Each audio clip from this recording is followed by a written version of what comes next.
पटना में मुख्यमंत्री नीतीश कुमार ने राजभवन पहुंचकर अपना इस्तीफा राज्यपाल को सौंप दिया है। मुख्यमंत्री ने राज्यपाल से मौजूदा विधानसभा को भंग करने की सिफारिश की है। तो यहां पर अब वो औपचारिकताएं पूरी की जा रही हैं कि जो पुरानी विधानसभा का कार्यकाल है वो यहां पर अब खत्म हो रहा है और अब विधानसभा भंग करने की सिफारिश मुख्यमंत्री की तरफ से राज्यपाल को की गई है और साथ ही मुख्यमंत्री ने अपना इस्तीफा सौंप दिया। शिवम हमारे सहयोगी हमारे साथ जुड़ गए हैं। शिवम, अब एक बार फिर से सारी प्रोसेस जो है सरकार गठन की वो शुरू होगी। जी, सरकार बनाने की जो प्रक्रिया है वो अब शुरू हो गई है। इससे कुछ अभी मुख्यमंत्री नीतीश कुमार जो हैं वो राजभवन में हैं। उन्होंने अपना इस्तीफा जो है वो राज्यपाल को सौंप दिया है और 17वीं विधानसभा को भंग करने की जो सिफारिश है वो भी मुख्यमंत्री नीतीश कुमार ने राज्यपाल के समक्ष पेश कर दी है। और इससे कुछ देर पहले नीतीश कैबिनेट की आखिरी बैठक मौजूदा सरकार की हुई। उस कैबिनेट की बैठक में मुख्यमंत्री नीतीश कुमार ने अपने मौजूदा सभी मंत्रिमंडल के सदस्यों का इस्तीफा जो है वो लिया, जिसके बाद मुख्यमंत्री नीतीश कुमार राजभवन पहुंचे और अपना इस्तीफा जो है वो राज्यपाल को सौंप दिया है। और आपको हम यहाँ की तस्वीर दिखा रहे हैं। आप तस्वीर देखिए कि मुख्यमंत्री नीतीश कुमार अभी राजभवन में हैं और राज्यपाल से मुलाकात कर रहे हैं और साथ ही साथ उन्होंने अपना इस्तीफे के साथ साथ जो 17वीं मौजूदा विधानसभा है उसे भंग करने की जो सिफारिश है उन्होंने वो भी पेश कर दी है। और इसके बाद जो है सभी पार्टियों की विधायक दल की बैठक होगी। जो जानकारी आ रही है कि कल दोपहर में बीजेपी और जेडीयू की विधायक दल की बैठक होगी और आरएलएम, हम और लोजपा रामविलास की जो विधायक दल की बैठक है वो कल ही पटना में हो गई है। और कल देर रात दिल्ली और पटना में भी लगातार जो मैराथन बैठक है वो चली है। और अब जब सभी पार्टियों की विधायक दल की बैठक हो जाएगी उसके बाद संयुक्त रूप से एनडीए विधायक दल की एक बैठक जो है वो मुख्यमंत्री नीतीश कुमार के आवास पर होगी और उस बैठक में एनडीए का नेता चुना जाएगा, यानी कि नीतीश कुमार को ही अपना एनडीए का नेता जो है वो शिवम, तो यहाँ पर अब कवायद जो है वो तेज हो गई है नई सरकार गठन की और 20 नवंबर को शपथ ग्रहण समारोह जो है बिहार में वो होगा। गांधी मैदान की तस्वीरें भी अभी हम आपको दिखा रहे थे शिवम के जरिए कि क्या कुछ तैयारियां वहां पर चल रही है। तो पटना के ऐतिहासिक गांधी मैदान में शपथ ग्रहण समारोह आयोजित किया जाएगा और इस शपथ ग्रहण समारोह में प्रधानमंत्री नरेंद्र मोदी भी शामिल होंगे। एनडीए शासित राज्यों के मुख्यमंत्री भी यहाँ पर मौजूद रहेंगे। तो तैयारियां अब जो है वो जोर शोर से ताजपोशी की नीतीश कुमार की शुरू हो गई है। भारतीय जनता पार्टी के अटल सभागार में विधायक दल की बैठक है और भारतीय जनता पार्टी विधायक दल की बैठक में अपने नेता का चयन करेगी। उसमें केंद्र से भी हमारे ऑब्जर्वर आएंगे और उसके बाद जो है फिर एनडीए और फिर सरकार गठन का काम पूरा कर लिया जाएगा। सरकार गठन का काम 21 तारीख तक पूरा हो जाएगा। हिंदुस्तान की राजनीति में कोई लव करे या हेट करे, नीतीश कुमार जी को इग्नोर नहीं कर सकता है। आज आदरणीय मुख्यमंत्री नीतीश कुमार जी एक लंबे कालखंड के कैबिनेट की बैठक करने वाले हैं जो विधायी प्रक्रिया का एक महत्वपूर्ण अंग है। बिहार का अति पिछड़ा, दलित, महिला, अल्पसंख्यक समाज के सारे तबके के लोग हसरत भरी निगाह से देख रहे हैं कि नीतीश कुमार फिर 10वीं बार शपथ लें। अब देश के नायक, हमारे देश के प्रधानमंत्री जी विश्वकर्मा के रूप में बिहार को जो विकसित बिहार बनाने के लिए एक मजबूत नींव तैयार किए हैं, मजबूत इमारत के लिए निश्चित तौर पर प्रधानमंत्री जी मुख्यमंत्री के शपथ ग्रहण में जब आएंगे तो हर बिहारी गौरवान्वित होगा और विकसित बिहार के सपनों को साकार करने के लिए हर निवेशक आकर्षित होगा। तो हमारे दो सहयोगी हमारे साथ बने हुए हैं, ऐश्वर्या भी हमारे साथ हैं और शिवम भी हमारे साथ हैं। तो शिवम, यहाँ पर बीजेपी भले ही सबसे बड़ी पार्टी बनकर उभरी हो लेकिन गठबंधन में जेडीयू का कद एक बार फिर से काफी ऊंचा हो गया है।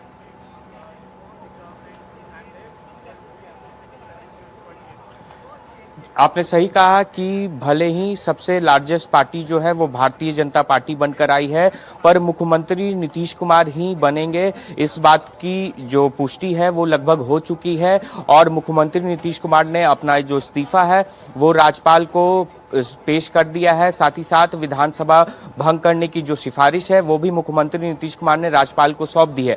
और अब आपने अभी दिलीप जायसवाल का बयान भी सुना, उन्होंने कहा है कि कल बीजेपी विधायक दल की बैठक होगी, जेडीयू विधायक दल की बैठक होगी, उसके बाद संयुक्त रूप से एक एनडीए विधायक दल की बैठक होगी जिसमें नीतीश कुमार को नेता चुना जाएगा एनडीए का। जिसके बाद मुख्यमंत्री नीतीश कुमार फिर राजभवन पहुंचेंगे, राज्यपाल के पास पहुंचेंगे और नई सरकार बनाने का जो दावा है वो पेश करेंगे। सभी विधायकों का हस्ताक्षर के साथ मुख्यमंत्री जो है वो राजभवन पहुंचेंगे। बिल्कुल तो शिवम, कल तो से परसों गांधी मैदान पर क्या हलचल चल रही है वो भी आप हमें जरूर दिखाइएगा, हम लौटेंगे आपके पास। लेकिन एक और खबर जो आ रही है बिहार में सरकार गठन को लेकर, एक के बाद एक अब हलचल वहां पर तेज हो गई है, तो बड़ी खबरें सामने आ रही हैं, सूत्रों से बड़ी खबर सामने आ रही है। एलजेपीआर को डिप्टी सीएम पद मुश्किल है। हम जानते हैं कि चिराग पासवान जो है वो यहाँ पर उप मुख्यमंत्री का पद चाहते हैं, लेकिन उनकी जो लोक जनशक्ति पार्टी है उसे ये पद मिलना मुश्किल है। 3 मंत्री जरूर यहाँ पर चिराग पासवान की पार्टी एलजेपीआर को मिल सकते हैं, ये सूत्रों के हवाले से खबर आ रही है, लेकिन मुख्यमंत्री उनके पार्टी से बनना फिलहाल मुश्किल नजर आ रहा है। और एक और बड़ी खबर यहां पर आ रही है बिहार की राजनीति से जुड़ी हुई। बिहार में बीजेपी से 2 डिप्टी सीएम संभव है, ये सूत्रों के हवाले से खबर आ रही है। 2 डिप्टी सीएम हो सकते हैं और दोनों बीजेपी से हो सकते हैं। सम्राट चौधरी एक बार फिर से डिप्टी सीएम बन सकते हैं, ये खबर आ रही है। विजय सिन्हा का डिप्टी सीएम बनना थोड़ा मुश्किल यहां पर है, ये सूत्र फिलहाल बता रहे हैं। विजय सिन्हा की जगह दूसरे चेहरे को मौका दिया जा सकता है, ऐसा कहा जा रहा है। तो क्या वो दूसरा चेहरा होगा, क्या कुछ यहाँ पर हो सकता है, ये देखना बहुत दिलचस्प होगा। लेकिन मंत्रालय को लेकर, कैबिनेट बैठक को लेकर जीतन राम मांझी क्या कुछ कह रहे हैं वो भी आपको सुनवाते हैं। अब अन्य लोगों की बात मैं नहीं कहता, जहाँ तक हिंदुस्तानी अवाम मोर्चा सेकुलर का है, कभी भी नहीं मंत्रालय मांगा है और नहीं मंत्री पद मांगा है। जो मिला है उसी में संतोष किया है और काम करता है। तो ऐश्वर्य हमारे सहयोगी हमारे साथ बने हुए। ऐश्वर्य, यहाँ पर अब डिप्टी सीएम को लेकर भी खबर आ रही है। सम्राट चौधरी को तो मौका मिलने की खबरें हैं, लेकिन अगर विजय सिन्हा नहीं होते तो क्या दूसरे चेहरे का कोई नाम कोई सामने आई है, कोई हलचल उसे लेकर? देखिए, भारतीय जनता पार्टी के सूत्रों की माने तो 2 उप मुख्यमंत्री भारतीय जनता पार्टी कोटे से बनने हैं, एक राजपूत समुदाय से और दूसरा ओबीसी समुदाय से। ये बताया जा रहा है कि सम्राट चौधरी को रिटेन किया जाएगा। काफी एलिगेशंस उनके ऊपर लगाए गए थे विपक्षी दलों के द्वारा जब इलेक्शन का दौर जारी था, लेकिन भारतीय जनता पार्टी उनके काम की वजह से उनको बैक करना चाहती है। विजय सिन्हा का उप मुख्यमंत्री होना इस बार मुश्किल नजर आ रहा है। एलजेपी रामविलास की तरफ से चिराग पासवान कल जब धर्मेंद्र प्रधान से मिले थे, उन्होंने कहा था कि एनडीए ने इस बार और लोक जनशक्ति पार्टी ने इस बार जो सीटें एनडीए को दिलाई हैं वो बड़ी मुश्किल सीटें थी। आज तक एनडीए उन सीटों पर जीत नहीं पाया था और इसका जो योगदान है, जो श्रेय है, वो एलजेपी को देना चाहिए और एक मुख्यमंत्री पद के लिए वो नेगोशिएट कर रहे थे। लेकिन कहीं ना कहीं ये बताया जा रहा है कि जो नेगोशिएशंस फाइनल स्टेज पर पहुंचे हैं उसमें उप मुख्यमंत्री एलजेपी रामविलास को नहीं मिलेगा। 3 मंत्री पद जरूर लोक जनशक्ति पार्टी को मिल सकते हैं। साफ तौर पर एक बड़े शो ऑफ स्ट्रेंथ के लिए एनडीए आगे बढ़ रहा है। आपने बताया 20 तारीख को जो फाइनल हुआ है उसमें प्रधानमंत्री समेत कई तमाम मुख्यमंत्री उप मुख्यमंत्री एनडीए के पहुंचेंगे। गांधी मैदान पे शपथ ग्रहण होगा। इसके अलावा कई उद्योगपति, भोजपुरी इंडस्ट्री, बॉलीवुड इंडस्ट्री से कई सेलिब्रिटीज का पहुंचना भी लगभग तय माना जा रहा है। और वेस्ट बंगाल चुनाव से पहले एनडीए एक बड़ा शो ऑफ स्ट्रेंथ शपथ ग्रहण समारोह में नीतीश सरकार के करने वाला है।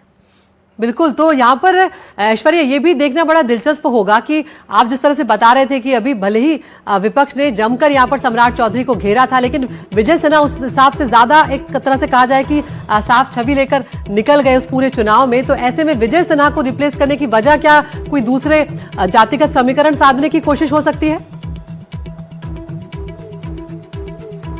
बिल्कुल, एक राजपूत और एक ओबीसी, ये एक फॉर्मूला तय किया गया है। नीतीश कुमार क्योंकि मुख्यमंत्री हैं और भारतीय जनता पार्टी से 2 उप मुख्यमंत्री बनाने हैं। सम्राट चौधरी को भारतीय जनता पार्टी पूरी तरीके से बैक करना चाहती है, क्योंकि एक ओबीसी कम्युनिटी से और एक राजपूत कम्युनिटी से बनाना है इस बार उप मुख्यमंत्री, ये तय किया गया है। तो विजय सिन्हा का कहीं ना कहीं नाम मुश्किल दिख रहा है, कोई नया चेहरा और युवा चेहरा। ऐश्वर्या, मैं लौटूंगी आपके पास। यहाँ पर शिवम हमारे साथ बने हुए हैं और मुख्यमंत्री नीतीश कुमार का काफिला जो है वो इस वक्त राजभवन पहुंचने वाला है। शिवम, बताएं यहाँ पर क्या कुछ चल रहा है?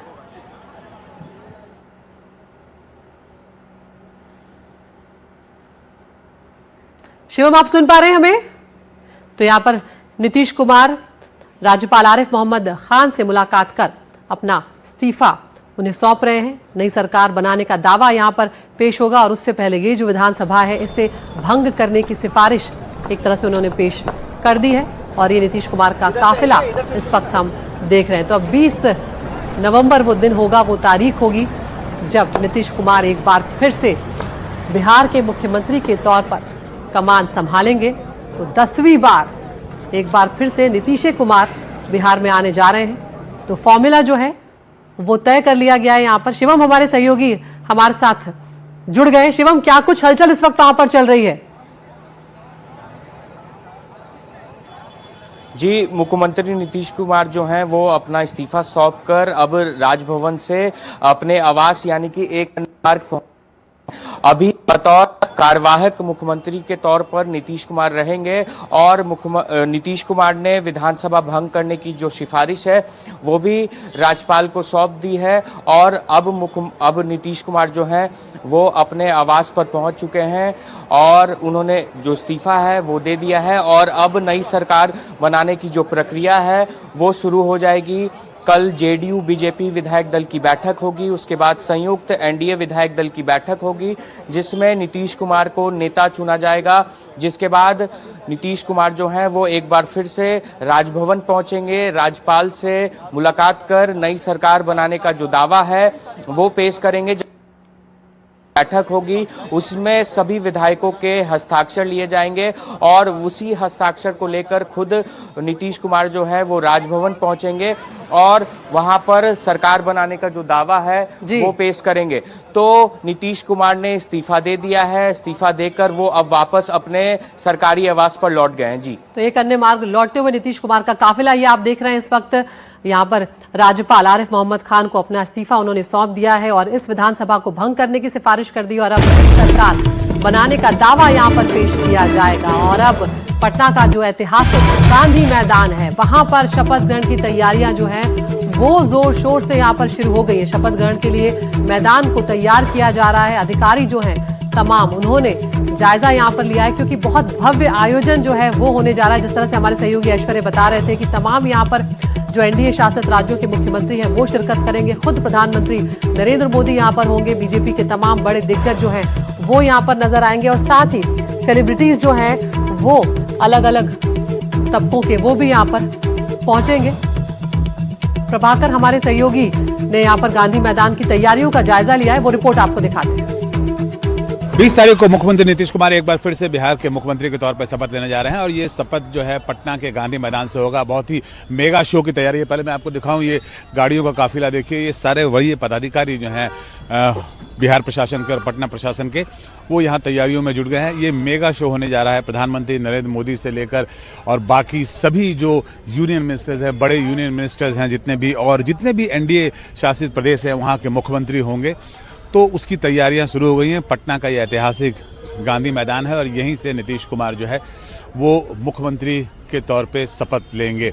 जहां तक सीटों के बंटवारे की बात है, कैबिनेट बर्थ की बात है, तो उसकी जो है एक फॉर्मूले को तय किया गया है जिसमें कि 6 विधायक पर 1 मंत्री पद की बात हो रही है। उसके हिसाब से 15 के 16 मंत्री जो हैं वो भाजपा कोटे से होंगे। भाजपा कोटे से 2 डेप्यूटी चीफ मिनिस्टर्स भी होंगे और साथ ही नीतीश कुमार की जेडीयू से 14 मिनिस्टर्स की बात आ रही है।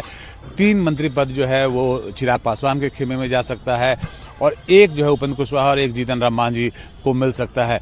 तो एक तरह से मंत्रिपरिषद का जो खाका है, कितनी किसकी संख्या होगी वो तैयार हो गया है, लेकिन ये 2 फेज़ों में होगा। जैसा हमें बताया जा रहा है कि सभी मंत्री एक साथ शपथ नहीं लेंगे। पहले कुछ जो सीनियर मंत्री हैं वो शपथ लेंगे नीतीश कुमार के साथ, और उसके बाद एक बार फिर से दोबारा एक्सपेंशन होगा, और उस एक्सपेंशन में जो है बाकी लोग आएंगे। तो ये जो पूरी तैयारियों का मैं आपको एक बार फिर से दिखाऊं, ये जो तैयारियां हैं यहाँ शुरू हो गई हैं। देखिए सिक्योरिटी पर्सनल्स जो हैं यहाँ पहुँच गए हैं, और गांधी मैदान के चप्पे चप्पे पे देखिए आपको जो सिक्योरिटी के लोग हैं वो पहुँच गए हैं। एसपीजी की टीम भी यहाँ पहुँचने वाली है, और जो यहाँ तैयारी होगी उसके लिए देखिए आप ट्रक्स खड़े हो गए हैं, सामान उतरने लगे हैं।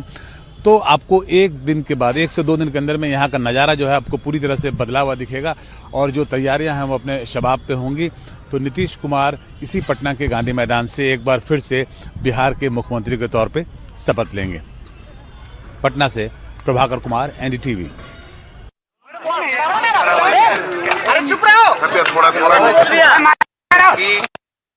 चुनाव हो चुके हैं। मैंने विधानसभा का आम चुनाव सफलता पूर्वक संपन्न हो चुका है।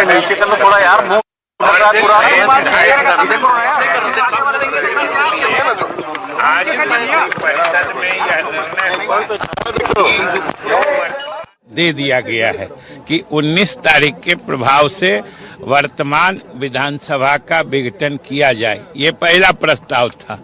दूसरा प्रस्ताव था कि पूरे कार्यकाल में, वर्तमान सरकार के पूरे कार्यकाल में बिहार के सभी पदाधिकारियों और कर्मियों ने जो सकारात्मक सहयोग दिया है, सरकार के नीतियों और कार्यक्रमों का सफलतापूर्वक पालन किया है, लागू किया है, इसके लिए मुख्य सचिव के साथ बिहार के तमाम पदाधिकारियों और कर्मियों की सेवा की सराहना की गई है। और तीसरा प्रस्ताव कि जो अभी तत्काल तुरंत जो संपन्न हुआ है आम चुनाव, उसमें एनडीए को नीतीश कुमार जी के नेतृत्व में जो इतनी भारी सफलता मिली है, जो प्रचंड बहुमत मिला है, इसके लिए मंत्रिपरिषद ने मुख्यमंत्री जी को बधाई देते हुए उनके प्रति आभार प्रकट किया कि उनके नेतृत्व में आज एनडीए अपने सफलता के चरम पर पहुंचा हुआ है। इसके लिए मुख्यमंत्री जी के प्रति आभार प्रकट किया। यही 3 प्रस्ताव हुए हैं, और अभी यही समाचार है, इसके आगे कुछ भी नहीं हुआ।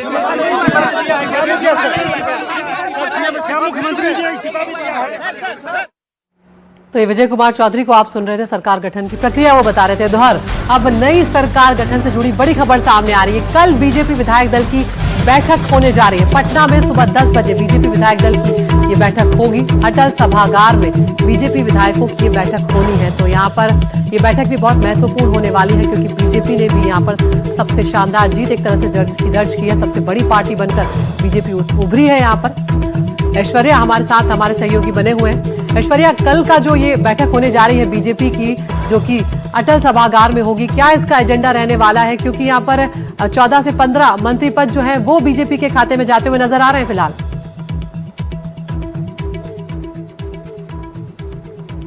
बिल्कुल, बीजेपी के महासचिव विनोद तावड़े आज पटना के लिए रवाना हो गए हैं, और आज शाम को बीजेपी अपनी एक इंटरनल मीटिंग पटना के अंदर करने जा रहा है। कल सुबह बताया जा रहा है अटल सभागार में बीजेपी के विधायक दलों की बैठक होगी, और वो अपना नेता चुनेंगे, और उस नेता को जिम्मेदारी दी जाएगी कि जो भी एनडीए का नेता होगा वो पूरी पार्टी उसको स्वीकार करेगी। नीतीश कुमार के नाम पर पहले ही सहमति सभी दलों द्वारा बन चुकी है, और नीतीश कुमार को अथॉरिटी दी जाएगी कि वो आगे जाकर सरकार बनाने के लिए गवर्नर के सामने प्रस्ताव रखें। ये तमाम जो क्रम है वो कल तक पूरा किया जाएगा, और फिर उसके बाद शपथ ग्रहण की तैयारियों में तमाम एनडीए के नेता लग जाएंगे।